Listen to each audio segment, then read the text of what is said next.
Big boss ಏನಕ್ಕೆ ಮಾಡ್ತಾ ಇದ್ದಾರೆ ಅಂತ ನಮ್ಗೆ ಅರ್ಥ ಆಗ್ತಾ ಇಲ್ಲ. ಏನಕ್ಕೆ ಮಾಡ್ತಾ ಇದ್ದಾರೆ?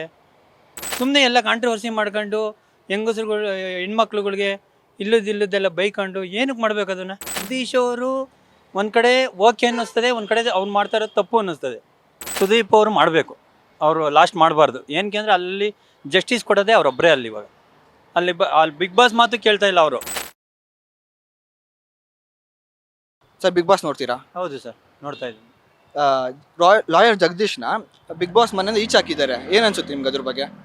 ಸರ್, ಈಚೆ ಹಾಕಿದ್ದಾರೆ ಅಂದ್ಬಿಟ್ಟು ನಾವು ಇದು ಫೇಸ್ಬುಕ್ಕಲ್ಲಿ ಇದ್ರಾಗ ನೋಡ್ತಾ ಇದ್ದೀವಿ. ಆ ಡೈರೆಕ್ಟ್ನಾಗ ನೋಡಿದಾಗಲೇ ಅದು ಗೊತ್ತಾಗೋದು. ಒಂದು ಸೆಕೆಂಡ್ ಅಲ್ಲಿ ಬಿಗ್ ಬಾಸ್ ಏನಕ್ಕೆ ಮಾಡ್ತಾ ಇದ್ದಾರೆ ಅಂತ ನಮ್ಗೆ ಅರ್ಥ ಆಗ್ತಾ ಇಲ್ಲ. ಏನಕ್ಕೆ ಮಾಡ್ತಾ ಇದ್ದಾರೆ ಅಂತ ನಿಮ್ಗೇನೋ ಗೊತ್ತಾಗುತ್ತಾ? ಅದೊಂದು ಎಂಟರ್ಟೈನ್ಮೆಂಟ್ ಪ್ಲಾಟ್ಫಾರ್ಮ್. ರಿಯಾಲಿಟಿ ಶೋ ಅನ್ನೋದು ಒಂದಿದೆ, ಇಲ್ಲ ಅಂತ ನಾನು ಹೇಳ್ತಾ ಇಲ್ಲ. ರಿಯಾಲಿಟಿ ಶೋನ ಏನಕ್ಕೆ ಮಾಡ್ತಾ ಇದ್ದಾರೆ? ಸುಮ್ಮನೆ ಎಲ್ಲ ಕಾಂಟ್ರವರ್ಸಿ ಮಾಡ್ಕೊಂಡು ಹೆಂಗಸ್ರುಗಳು ಹೆಣ್ಮಕ್ಳುಗಳಿಗೆ ಇಲ್ಲದೆಲ್ಲ ಬೈಕೊಂಡು ಏನಕ್ಕೆ ಮಾಡ್ಬೇಕು ಅದನ್ನು? ಸರಿ, ಅವಾಯ್ಡ್ ಮಾಡ್ತಾ ಇದ್ದಾರೆ, ಬಿಗ್ ಬಾಸ್ ಅವಾಯ್ಡ್ ಮಾಡ್ತಾ ಇದ್ದಾರೆ. ಅವಾಯ್ಡ್ ಆಗ್ತಾ ಇಲ್ಲ. ಜಗದೀಶ್ ಅವರು ಒಂದು ಕಡೆ ಓಕೆ ಅನ್ನಿಸ್ತದೆ, ಒಂದು ಕಡೆ ಅವ್ನು ಮಾಡ್ತಾ ಇರೋದು ತಪ್ಪು ಅನ್ನಿಸ್ತದೆ. ಎರಡೂ ಇದೆ ಅಲ್ಲಿ, ಎರಡೂ ಕಾಂಟ್ರವರ್ಸಿ ಇದೆ ಅಲ್ಲಿ. ಇವಾಗ ಬೇರೆ ಎಲ್ಲ ಒಂದು 10 ಜನ ಗುಂಪು ಕಟ್ಕೊಂತಾರೆ, ಅವ್ರ ಮೇಲೆ ಅಟ್ಯಾಕ್ ಮಾಡ್ತಾರೆ. ಆಯಿತಾ? ಜಗದೀಶ್ ಅವ್ರ ಮೇಲೆ ಅಟ್ಯಾಕ್ ಮಾಡಿದಾಗ ಏನಾಗುತ್ತೆ, ಅವರೆಲ್ಲ ಒಂದಾಗ್ತಾರೆ. ಇವ್ರ ಮೇಲೆ ಅಟ್ಯಾಕ್ ಮಾಡಿದಾಗ ಜಗದೀಶ್ ಅವ್ರಿಗೆ ಇನ್ನೂ ಜಾಸ್ತಿ ಆಗುತ್ತೆ. ಇವಾಗ ನಿನ್ನೆ ಎಪಿಸೋಡಲ್ಲಿ ಅದೇ ಆಗಿರೋದು. ನಿನ್ನೆ ಎಪಿಸೋಡಲ್ಲೂ ಜಗದೀಶ್ ಅವ್ರು ಜಾಸ್ತಿ ಇದು ಮಾಡ್ತಾ ಇದ್ದಾರೆ. ಅವರೆಲ್ಲ ಒಂದಾಗಿದ್ದಾರೆ ಅನ್ನೋ ಒಂದು ಉದ್ದೇಶಕ್ಕೆ ಇವ್ರು ಇನ್ನೂ ಅವ್ರ ಮೇಲೆ ಬೀಳ್ತಾ ಇದ್ದಾರೆ ಹೋಗಿ. ಇದು ರಿಯಾಲಿಟಿ ಶೋ ಅನ್ನೋದು ಇವ್ರನ್ನ ಕಾಂಟ್ರವರ್ಸಿ ಇರೋರನ್ನ ಲಿಕ್ಕಂಬಾರ್ದು. ಓಕೆ, ಒಪ್ಕೊಂತೀನಿ. ಜಗದೀಶ್ ಅವ್ರನ್ನ ಆಚೆಗಡೆಗೆ ಹಾಕಿರೋದು 100% ಸರಿ, ಇಲ್ಲ ಅಂತ ನಾನು ಹೇಳ್ತಾ ಇಲ್ಲ. ಸರಿ ಅನ್ನೋದಕ್ಕೆ ಅವ್ರ 10 ಜನ ಏನಕ್ಕೆ ನೀವು ಒಂದಾದ್ರು ಅವರು ಎಲ್ಲ ಮಿಂಗಲ್ ಆಗಬೇಕಲ್ವಾ? 17 ಜನನೇ ಇದ್ದಾರಲ್ವಾ, ಎಲ್ಲ ಒಂದಾಗಬೇಕಲ್ವಾ ಅಲ್ವಾ? ಇದು ಮಾಡ್ತಾ ಇರೋದು ತಪ್ಪು. ಹೊರಗಡೆ ಹಾಕಿದ್ದು ತಪ್ಪು, ಹೊರಗಡೆ ಹಾಕೋದು ಒಳ್ಳೇದೇ. ಅದು ಏನಕ್ಕೆ ಅಂದರೆ ಎಲ್ಲರೂ ಇವಾಗ ಇನ್ನು ನೆಕ್ಸ್ಟ್ ಹೊಡೆದಾಟ ಆಗುತ್ತೆ.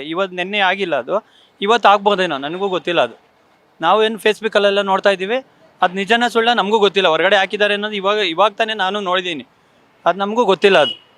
ಅದಾಗಿದೆ. ಇದು ಸೀಸನ್ನು ಲಾಸ್ಟ್ ಅಂತ ಹೇಳ್ತಿದ್ದಾರೆ ಸುದೀಪ್ ಅವ್ರು ಹೋಸ್ಟ್ ಮಾಡೋದು. ಅದ್ರ ಬಗ್ಗೆ ಒಪಿನಿಯನ್ ನಿಮ್ಮದು? ಸರ್, ಸುದೀಪ್ ಅವರು ಮಾಡಬೇಕು, ಅವರು ಲಾಸ್ಟ್ ಮಾಡಬಾರ್ದು. ಏನಕ್ಕೆ ಅಂದರೆ ಅಲ್ಲಿ ಜಸ್ಟಿಸ್ ಕೊಡೋದೇ ಅವರೊಬ್ಬರೇ. ಅಲ್ಲಿ ಇವಾಗ ಅಲ್ಲಿ ಬಿಗ್ ಬಾಸ್ ಮಾತು ಕೇಳ್ತಾ ಇಲ್ಲ ಅವರು. ಕೊಡ್ತಾ ಇರೋದು ಸುದೀಪ್ ಅವ್ರ ಮಾತು ಒಬ್ಬರು ಮಾತೇ ಅಲ್ಲಿ ನಡೀತಾ ಇರೋದು. ಅವರು ಮಾಡಬೇಕು, ಅದನ್ನು ಮಾಡ್ದಲೇ ಬಿಡಬಾರ್ದು. ಅದನ್ನು ಬೇರೆಯವರು ಅವ್ರು ನನಗೆ ಬೇಡ, ಬೇರೆ ಕಡೆ ನಾನು ಬೇರೆ ಕಾನ್ಸಂಟ್ರೇಷನ್ ಮಾಡ್ತೀನಿ ಅಂತೆಲ್ಲ ಇದ್ರಾಗೆಲ್ಲ ಕೊಟ್ಟಿದ್ದಾರೆ, ಟ್ವೀಟಲ್ಲೆಲ್ಲ ಮಾಡಿದ್ದಾರೆ. ಅದು ಮಾಡಿದ್ರೆ ಬೇರೆ ಅಂಥ ಜಾಗಕ್ಕೆ ಅವ್ರನ್ನ ತಂದು ಕೊಂಡಿಸ್ಬೇಕು ಅಂದರೆ ಅವ್ರು ಎಲಿಜಿಬಲ್ ಇದ್ದಾರಾ ಅಂತ ನೋಡ್ಕೊಂಡು ತರಬೇಕಲ್ಲಿ, ಅಷ್ಟೇ. ಜಗದೀಶ್ಗೆ ಆಪೋಸಿಟ್ ಕ್ಯಾಂಡಿಡೇಟ್ ಯಾರು ಸರ್? ಜಗದೀಶ್ಗೆ ಆಪೋಸಿಟ್ ಕ್ಯಾಂಡಿಡೇಟ್ ಬಂದು ಯಾರು ಅಂತ ಹೇಳೋಕ್ಕಾಗಲ್ಲ. ಎಲ್ಲರೂ ಕಾಂಟ್ರವರ್ಸಿಯಲ್ಲೇ ಇದ್ದಾರೆ ಅಲ್ಲಿ. ಎಲ್ಲ ಇನ್ನೂ ಮುಂದೆ ಹೋಗ್ತಾ ಗೊತ್ತಾಗುತ್ತೆ ಯಾರು ಇದಾಗ್ತಾರೆ ಅಂದ್ಬಿಟ್ಟು. ಮುಂದೆ ಹೋಗ್ತಾ ಗೊತ್ತಾಗುತ್ತೆ. ನಿಮ್ಗೆ ಯಾರು ಇಷ್ಟ ಸರ್ ಬಿಗ್ ಬಾಸಲ್ಲಿ? ನಮ್ಗೆ ಯಾರು ಇಷ್ಟ ಇಲ್ಲ ಸರ್. ಈ ಥರ ಕಾಂಟ್ರವರ್ಸಿ ಮಾಡೋರಾದರೆ ಯಾರೂ ಇಷ್ಟ ಇಲ್ಲ. ಅಲ್ಲಿ 17 ಜನ ಏನಿರ್ತಾರೆ, ಒಬ್ಬರು ಇಷ್ಟ ಇಲ್ಲ ನಮಗೆ. Okay sir, thank you. Okay, thank you sir. Beat Plus Karnataka.